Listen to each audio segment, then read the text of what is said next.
2022 প্রাথমিকের TET pass চাকরি প্রার্থীদের তথ্য ফাঁসের অভিযোগ সোশ্যাল মিডিয়াতে। এক ব্যক্তির ওয়েবসাইট থেকে তথ্য ডাউনলোড করা যাচ্ছে বলে অভিযোগ করছেন চাকরি প্রার্থীরা। তাহলে কি পর্ষদের ওয়েবসাইট হ্যাক হয়েছে? প্রশ্ন তোলেন চাকরি প্রার্থীরা। 2022 টেট পাস চাকরি প্রার্থীদের তথ্য ফাঁসের অভিযোগ। এই মুহূর্তে আমাদের সঙ্গে নিউজরুম থেকে রয়েছেন আমাদের প্রতিনিধি নাজিয়া রহমান। নাজিয়া, কি তথ্য পাওয়া যাচ্ছে? এই যে চাকরি প্রার্থীদের পরীক্ষার তথ্য ফাঁস হয়েছে, কিভাবে হচ্ছে? দেখো, কিভাবে হয়েছে সেটাই এখন প্রশ্ন, যে কিভাবে হলো। তার কারণ পর্ষদ এখনো পর্যন্ত 2022 সালে যারা টেট পাস করেছে তাদের সম্পূর্ণ তথ্য বা তাদের নাম, তাদের সবার যে নথি সেটা কিন্তু প্রকাশ করেনি। যখন পর্ষদ করেনি তখন কিভাবে পর্ষদের ওয়েবসাইট থেকে সেই তথ্য ফাঁস হচ্ছে, এটা নিয়েই কিন্তু প্রশ্ন এবং দুর্নীতির আঁচ পাচ্ছেন চাকরি প্রার্থীরা যারা 2022 সালে টেট পাস করেছেন। 2022 সালে টেট হয়েছিল ডিসেম্বর মাসে এবং সেই ফল প্রকাশ হয়েছে ফেব্রুয়ারি মাসে 2023-এর।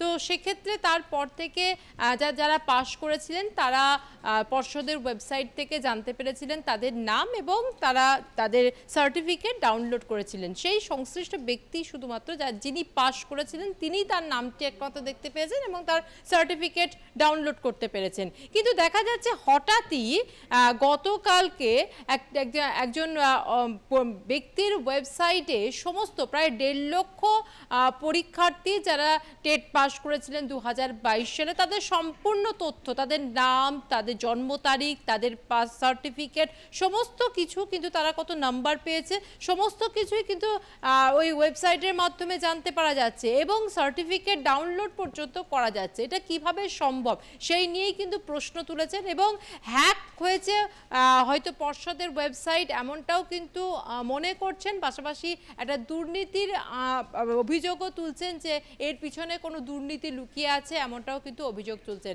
2022 সালে যারা টেট পাস করেছেন তারা বারবার নিয়োগের দাবি তুলেছেন এবং পাশাপাশি তারা এটাও দাবি তুলেছেন যে তাদের যে নাম্বার প্রাপ্ত প্রত্যেকের নাম্বার কিন্তু প্রকাশ করতে হবে পর্ষদকে। কিন্তু পর্ষদ এখনো পর্যন্ত সেই দাবি মেনে নেয়নি এবং এটি নিয়ে মামলাও চলছে কোর্টে।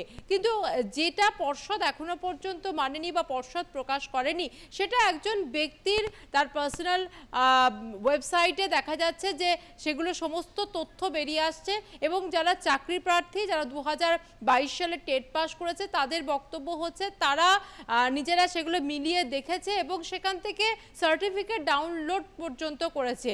ইতিমধ্যেই চাকরি প্রার্থীরা প্রাথমিক শিক্ষা পর্ষদের ইমেল করে তারা অভিযোগ দায়ের করেছে এবং প্রাথমিক শিক্ষা পর্ষদের বক্তব্য, আধিকারিকদের বক্তব্য, তারা বিষয়টি দেখবে এরকম। একেবারেই ধন্যবাদ নাজিয়া। আমাদের সঙ্গে নিউজরুম থেকে ছিলেন আমাদের প্রতিনিধি নাজিয়া রহমান। এবং যেমনটা জানা যাচ্ছে যে এই যে প্রাথমিকে টেট নিয়ে যে তথ্য ফাঁস হয়েছে পরীক্ষার্থীরা তারা অভিযোগ করছেন যে শংসাপত্রও পাওয়া যাচ্ছে।